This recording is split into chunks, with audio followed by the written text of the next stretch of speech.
जी आप ये देख सकते हैं अब मैडम जो अलीमा खान है वो आगे की जानब बढ़ने की कोशिश कर रही हैं और पुलिस की जानब से उन्हें रोका जा रहा है।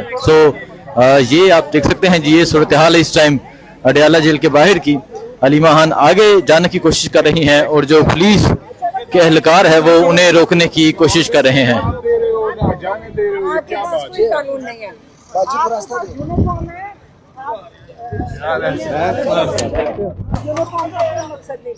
ये आप देख सकते हैं जी, जो पुलिस है वो रोकने की कोशिश कर रही है और अलीमा खान आगे जाने की कोशिश कर रही हैं। ये सूरत हाल है जिस टाइम अडयाला जेल के बाहर की।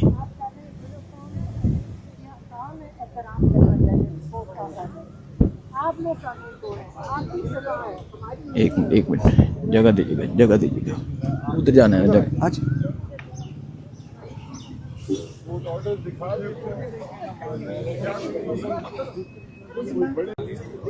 ये मनाजर हैं जी, इस टाइम आप देख सकते हैं जी, मैडम अलीमा खान, उस्मा खान, नूरीन खानम नियाजी आगे जाने की कोशिश कर रही हैं और पुलिस के एहलकार हैं जो उन्हें रोकने की कोशिश कर रहे हैं। मैडम क्या कह रहे हैं आप? ये तौहीन अदालत कर रही है पुलिस, तो जुर्म तो ये कर रहे हैं, इनको तो हिरासत में तो उनको लेना चाहिए जो लोगों का रास्ता सड़क पे रोक के खड़े हैं। ये माफिया ऐसी होती है, आप देख लें। इमरान खान ने जिसका आपको बताया ना 29 साल, ये वो है। ये पाकिस्तान की पुलिस नहीं है, ये आपके तहफ़्फ़ुज़ के लिए नहीं खड़ी। ये जजेस को जो तौहीन कर रही है, इससे क्या पता चलता है आपको? यहाँ पे कोई रूल ऑफ लॉ है ही नहीं।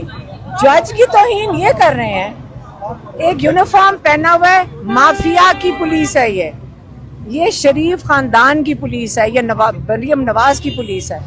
ये देखें, ये मरियम नवाज के जाती मुलाजिम है सारे इस वक्त। याद रखें ये बात, क्योंकि जब जज की तौहीन कर रहे हैं, अदालत की तौहीन कर रहे हैं, 3 जजेस की तौहीन कर रहे हैं, ऑर्डर्स को नहीं मान रहे, इसका क्या मतलब है? आप ये देख सकते हैं जी, पुलिस के जो एहलकार हैं वो मौजूद हैं और ये इस तरफ आप देख सकते हैं पुलिस की नफरी है और इस तरफ मैडम अलीमा खान है जो आगे जाने की कोशिश कर रही हैं, लेकिन पुलिस की जानब से रोक लिया गया है। ये सूरत हाल है जिस टाइम यहाँ अडयाला के पास की सूरत हाल है। अलीमा खान का कहना है कि आज ये नहीं बैठेंगी बल्कि हर मुमकिन आगे जाने की कोशिश की जाएगी। आपको पता है, आप वो वीडियोस निकालें जब मरियम नवाज अदालत जाती थी, ये सारी पुलिस उनके घेरा डाल के इज्जत से चलती थी नहीं, और अगर वो करीब आते थे तो उनको धक्के देती थी। कोई उनके करीब लगती थी ना पुलिस तो उनको धक्के देती थी। पुलिस वाली हाथ चूम रही है उनके। ये उनकी माफिया है, ये भर्ती किए गए हैं कई लोग। ये इमरान खान की हुकूमत में ये उनकी इज्जत थी। और जब हमजा शहबाज जाता था इसी तरह, कभी पुलिस को धक्का देता था, कभी मुक्का मारता था, कोई क्योंकि हाथ लगा दे तो। ये पुलिस तब उनके लिए काम करती थी, हुकूमत इमरान खान की थी। तो ये आपको पता है कि क्या जो नौरीन नियाजी कह रही हैं वो सही है कि असल में यहाँ पे इन्होंने ऐसा पुलिस के साथ किया हुआ है कि ये पुलिस के साथ इतना जुल्म करते हैं कि ये जुल्म समझते हैं, ये शराफत को कमज़ोरी समझते हैं। ये यकीन करें, जब शराफत से पेश आओ उसको ये कमज़ोरी समझते हैं। जब वो इनको मार पीट के रखते हैं ना तो ये उसको समझते हैं ताकत, और ये उसके नीचे दबे हुए हैं सारे। ये तो हमारे सिस्टम की कमज़ोरी यही थी ना, जिसके लिए इमरान खान 29 साल से खड़े हैं। आज आप देख लें, कानून ये तोड़े हैं, हम कानून नहीं तोड़े। हमारे पास सारे लॉयर्स के पास 3 रुकनी बेंच के ऑर्डर्स हैं हाथ में, और पंजाब हुकूमत की मरियम नवाज की पुलिस सामने खड़ी है। ये देखें, याद रखें, 17 सीटों पे आओगे तो खौफ की जिंदगी काटोगे। लोग आपके साथ नहीं है, मजबूरी। आप सोचते हैं कि जहाज तैयार रखो, जैसी कोई मुश्किल आएगी हम जहाज पे भाग जाएं यहाँ से। ये इनकी जिंदगी है, ये खौफ में बैठे हुए हैं। हम तो सड़क पे खड़े हो सकते हैं, ये जरा निकल के दिखाएं सड़क से के ऊपर, बुलेट प्रूफ गाड़ियों में फिरते हैं। 300 पुलिस वाले, पुलिस ही बता रही थी हमें कि 300 पुलिस एहलकार इनकी हिफाजत किस चीज़ से कर रहे हैं। लोगों के साथ जब जुल्म करो ना, फिर आपको हिफाजत की जरूरत पड़ती है। अब ये मरियम नवाज, खदीजा शाह साहिबा खड़ी हैं, उनको तो सुप्रीम कोर्ट की तरफ से मेंबर भी बनाया गया है जेलों के